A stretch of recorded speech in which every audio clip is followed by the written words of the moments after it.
नमस्कार दोस्तों। आज की कहानी में हम बाल गंगाधर तिलक पर बात करेंगे, जिन्हें भारत का बेताज बादशाह कहा जाता है। और आपको पता है कि 1857 की क्रांति के बाद यहाँ पर अंग्रेजी सरकार ने भारत के राष्ट्रीय आंदोलन को बुरी तरह से कुचल दिया था। और 1857 की क्रांति के महज एक साल पहले 1856 में बाल गंगाधर तिलक का जन्म महाराष्ट्र के रत्नागिरी जिले में होता है।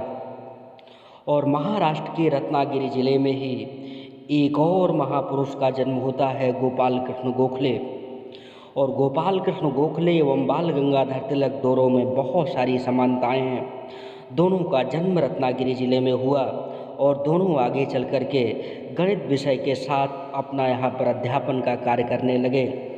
और आपको पता है कि गोपाल कृष्ण गोखले महात्मा गांधी के राजनीतिक गुरु माने जाते हैं। लेकिन देखने में राजनीतिक गुरु तो गोपाल कृष्ण गोखले हैं, लेकिन ज़्यादातर गांधी ने बाल गंगाधर तिलक के द्वारा चलाए गए आंदोलनों में जो सोच थी बाल गंगाधर तिलक की, उसको अपनाया। जन्म के 10 वर्षों के बाद बाल गंगाधर तिलक की माता का निधन हो जाता है। और बाल गंगाधर तिलक के जन्म के 16 वर्षों के बाद इनके पिता गंगाधर रामचंद्र तिलक का भी निधन हो जाता है। और बाल गंगाधर तिलक का बहुत ही कम उम्र में सत्यभामा के साथ विवाह कर दिया जाता है। प्रारंभ से ही पढ़ने में इनकी रुचि थी और अपने संबंधित विषयों के अलावा बहुत सारी दूसरे विषयों की किताबें भी पढ़ते रहते थे। इनको इतिहास, भूगोल, राजनीति और बहुत सारे खगोल विज्ञान, न जाने कितने विषयों का ज्ञान था और बहुत सारे भाषाओं के जानकार भी थे। इन्होंने अपनी बीए की पढ़ाई में गणित विषय को चुना था और बाद में यहाँ पर एलएलबी करने लगे थे, इसलिए ये एक अच्छे वकील भी थे। लेकिन वकील बनने के पहले इन्होंने यहाँ पर टीचर का काम शुरू किया था और महाराष्ट्र के पूना में ही गणित विषय को पढ़ाना शुरू करते हैं। गोपाल कृष्ण गोखले ने भी, आपको पता हो, कि गणित विषय को लेकर के ही पढ़ाना शुरू किया था। इसके बाद दोस्तों सन 1881 में बाल गंगाधर तिलक ने 2 समाचार पत्रों का प्रकाशन किया। मराठा, जो यहाँ पर इंग्लिश में प्रकाशित होता था, दूसरा है केसरी, जो यहाँ पर मराठी भाषा में प्रकाशित होता था। और दोस्तों बाल गंगाधर तिलक ने राष्ट्रीय आंदोलन को एक नई दिशा अपने समाचार पत्रों के माध्यम से दी। मराठा और केसरी में लगातार क्रांति को आग देने वाले भाषणों को प्रकाशित करने वाले बाल गंगाधर तिलक राष्ट्रीय आंदोलन की क्रांति में एक बहुत बड़े पुरोधा व्यक्ति माने जाते हैं। साल 1890 में बाल गंगाधर तिलक ने कांग्रेस को ज्वाइन किया और उस समय पर भारतीय राष्ट्रीय कांग्रेस के अधिवेशनों में ब्रिटेन का राष्ट्रीय तिरंगा यूनियन जैक लहराया जाता था और ब्रिटेन का ही राष्ट्रगान गाया जाता था। और भारतीय राष्ट्रीय कांग्रेस की कार्य करने की शैली थी कि किसी चीज़ का विरोध करना, फिर उसके लिए प्रार्थना करना, फिर उसके लिए दया के नाम से अंग्रेज़ों से मांग करना कि आप हमारे लिए इतना कर दो। तो 1890 में जब बाल गंगाधर तिलक कांग्रेस में पहुँचे, इन्होंने एक कांग्रेस को नई दिशा दी और कहा कि अब इसमें यूनियन जैक नहीं फहराया जाएगा और प्रेयर, पिटीशन और प्रोटेस्ट, इस तरह की विचारधारा को लेकर के नहीं चलना होगा। और इन्होंने कांग्रेस को भिक्षावृत्ति करने वाली संस्था का नाम दिया और कांग्रेस के मंच से ही शेर की तरह दहाड़ते हुए बोले कि स्वराज्य मेरा जन्म सिद्ध अधिकार है और मैं इसे लेकर रहूँगा। इसके बाद दोस्तों कांग्रेस के मंच में रहने के उपरांत ही साल 1900 में महाराष्ट्र की धरती में अकाल और प्लेग का दौर आया और उस समय पर कहा जाता है कि हर 2 मिनट में हर 3 भारतीय की मृत्यु हो रही थी। उस समय पर भी बाल गंगाधर तिलक ने लोगों का बहुत बड़ा सहयोग किया और शिक्षा को लेकर के भी बहुत उत्साहित रहते थे बाल गंगाधर तिलक। महाराष्ट्र के पूना में डेक्कन एजुकेशन सोसाइटी की स्थापना की और महाराष्ट्र के पूना में ही फर्ग्यूसन कॉलेज खोला। बहुत सारे सामाजिक कार्यों को लेकर के भी सक्रिय रहते थे। महाराष्ट्र में नशाबंदी को लेकर के अभियान चलाया और बाल विवाह का विरोध किया, विधवा विवाह का समर्थन किया और रविन्द्रनाथ टैगोर के बुलाने पर बंगाल गए।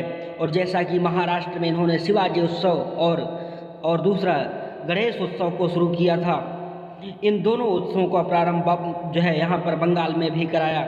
जहाँ पर गणेश उत्सव जो है आस्था का प्रतीक था, वहीं पर शिवाजी उत्सव एक व्यवस्था का प्रतीक माना जाता था। और शिवाजी उत्सव के दौरान जो भी कार्यकर्ता इसमें शामिल होता था उससे 11 प्रकार की शपथ ली जाती थी। आपको पता है कि छत्रपति शिवाजी हमारे एक बड़े आदर्श रहे हैं। इन्होंने शिक्षित अशिक्षित सभी लोगों को जोड़ा और गोवध विरोधी समितियां बनाई, मराठी क्लब की स्थापना किया, बहुत सारे सामाजिक सुधार कार्यक्रम करते रहे। 1897 में जब प्लेग अधिकारी रैंड को महाराष्ट्र के चापेकर बंधुओं ने गोली मार दी, उस खबर को भी बाल गंगाधर तिलक ने अपने समाचार पत्र में छापा, जिसकी वजह से बाल गंगाधर तिलक को यहाँ पर 18 माह की जेल हुई। और इनके जो जीवन के राष्ट्रीय आंदोलन में 4 प्रमुख उद्देश्य थे। पहला था स्वदेशी और स्वराज्य, राष्ट्रीय शिक्षा और विदेशी वस्तुओं का बहिष्कार। इन्हीं 4 को लेकर के इन्होंने राष्ट्रीय आंदोलन में एक नई जान डाली। और स्वदेशी को लेकर के उस समय पर इतनी चर्चा होती थी, बाल गंगाधर तिलक के कहने पर महाराष्ट्र के विद्यार्थियों ने उस कागज़ का बहिष्कार किया जो कागज़ विदेश से बनकर आता था। और उन्होंने कहा कि अगर ये हमें प्रश्न पत्र के रूप में दिया जाएगा या यहाँ पर उत्तर लिखने के लिए दिया जाएगा, हम इस पर नहीं लिखेंगे। और जब उन विद्यार्थियों को गिरफ्तार किया गया और जब वहाँ पर पुलिस ने बेत मारना प्रारंभ किया तो विद्यार्थियों ने उसका भी विरोध किया कि जो है ये पता चला कि ये बेत भी विदेशी है। तो उन्होंने कहा कि हम विदेशी बेत से नहीं पीटेंगे, इसके लिए भी हिंदुस्तानी बेत चाहिए। ये दोस्तों स्वदेशी का एक भूत था जो समय के लोगों के जनमानस में सवार था। और इन्होंने स्वराज्य मेरा जन्म सिद्ध अधिकार है का नारा दिया, स्वराज्य को अपनाया। उसी से प्रेरित होकर के आपको पता है कि 1929 के लाहौर अधिवेशन में भारत में पूर्ण स्वराज्य को लागू करने की मांग रखी गई थी। और राष्ट्रीय शिक्षा मैंने पहले ही बताया कि बहुत सारे कॉलेजों की स्थापना की। इसके बाद दोस्तों बाल गंगाधर तिलक 1908 में एक और घटना घटित होती है जहां पर खुदीराम बोस एवं प्रफुल्ल चाकी दोनों ने मिलकर के मुजफ्फरपुर में बम कांड कर दिया। और जिस खबर को बाल गंगाधर तिलक ने अपने समाचार पत्रों में छापा तो ब्रिटिश सरकार ने राजद्रोह का आरोप लगा करके बाल गंगाधर तिलक को 6 साल के कारावास के लिए भारत के बाहर मांडले जेल में भेज दिया। और मांडले जेल में रहते हुए ही बाल गंगाधर तिलक ने गीता रहस्य नामक पुस्तक लिखी, जिस पर गीता रहस्य पर उन्होंने दिखाया कि भारत के लोगों को अगर आज़ादी चाहिए तो अपना कर्म करना पड़ेगा। और कुल मिलाकर के फिर से भगवान कृष्ण के द्वारा दिए गए उपदेश को नए सिरे से उजागर किया। और गीता रहस्य की प्रशंसा महात्मा गांधी ने भी किया है। महात्मा गांधी ने भी बाल गंगाधर तिलक के द्वारा चलाए गए इन 4 आंदोलनों का समर्थन किया। और बाद में स्वराज, स्वदेशी, विदेशी वस्तुओं का बहिष्कार, आप देखेंगे तो गांधी के आंदोलन में यही सारी चीज़ें दिखाई देती हैं। इसके बाद दोस्तों 6 साल का कारावास काटने के बाद बाल गंगाधर तिलक 1914 में मांडले जेल से वापस आते हैं और 1916 के लखनऊ सम्मेलन में शामिल होते हैं। 1916 के लखनऊ सम्मेलन में मजूमदार को भारतीय राष्ट्रीय कांग्रेस का अध्यक्ष बनाया गया था। आपको पता हो कि भारतीय राष्ट्रीय कांग्रेस में एक भी बार बाल गंगाधर तिलक को अध्यक्ष नहीं बनाया गया। और जब मजूमदार लखनऊ सम्मेलन में भाग लेने के लिए पहुंचे तो उन्हें रिसीव करने के लिए 40-50 लोग आए हुए थे। लेकिन जब बाल गंगाधर तिलक की लखनऊ में एंट्री होती है तो माना जाता है कि हजारों की संख्या में जनसैलाब वहां पर उमड़ पड़ा और बाल गंगाधर तिलक को लेकर के भारतीय राष्ट्रीय कांग्रेस के मंच तक जाने लगे। लेकिन लोगों ने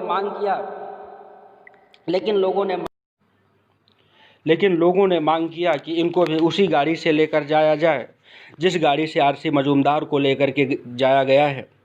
लेकिन इस मांग को यहाँ पर कांग्रेस ने स्वीकार नहीं किया। तब एक बढ़िया रथ तैयार किया गया और उसमें घोड़ों की जगह पर रस्सियाँ बांधी गईं और उन रस्सियों को सैकड़ों लोग खींचते हुए और लखनऊ अधिवेशन तक बाल गंगाधर तिलक को ले गए। और दोस्तों एक कहानी प्रचलित है कि 1906 में जब बंगाल में वैश्यालय में एक जमींदार आया और वो विदेशी शराब पी रहा था तो वहाँ की वैश्याओं ने उस जमींदार का बहिष्कार किया कि आप विदेशी शराब पीते हैं, आप यहाँ मत आइएगा। इसके बाद दोस्तों बाल गंगाधर तिलक ने 1916 में ही महाराष्ट्र के पूना में होम रूल लीग की स्थापना की और यहाँ पर जो है एनी बेसेंट का साथ लिया। इन्हीं से प्रेरणा पा करके CR दास एवं मोतीलाल नेहरू ने बाद में स्वराज पार्टी का गठन किया। 1918 में होम रूल लीग के संदर्भ में बाल गंगाधर तिलक ब्रिटेन गए और जब वापस लौटे तो उन्हें पता चला कि भारत में जालियांवाला बाग जैसा नृशंस हत्याकांड हो चुका है। इससे दुखित होकर के ही 1 अगस्त 1920 को बाल गंगाधर तिलक का निधन हो गया। बाल गंगाधर तिलक के मरने के बाद जो इनकी यात्रा निकली उसको स्वराज यात्रा नाम दिया गया और बाल गंगाधर तिलक की मृत्यु पर महात्मा गांधी ने लिखा है कि आधुनिक भारत का निर्माता अब नहीं रहा। जवाहरलाल नेहरू ने बाल गंगाधर तिलक को भारतीय क्रांति का जनक कहा और वहीं लाला लाजपत राय ने कहा कि भारत में दहाड़ने वाले शेर का निधन हुआ है। तो दोस्तों, ये थी आपकी बाल गंगाधर तिलक की कहानी। अगर आपको अच्छी लगी हो तो ज़रूर बताएं और हमें टॉपिक दें कि नेक्स्ट किस पर आप कहानी सुनना चाहते हैं।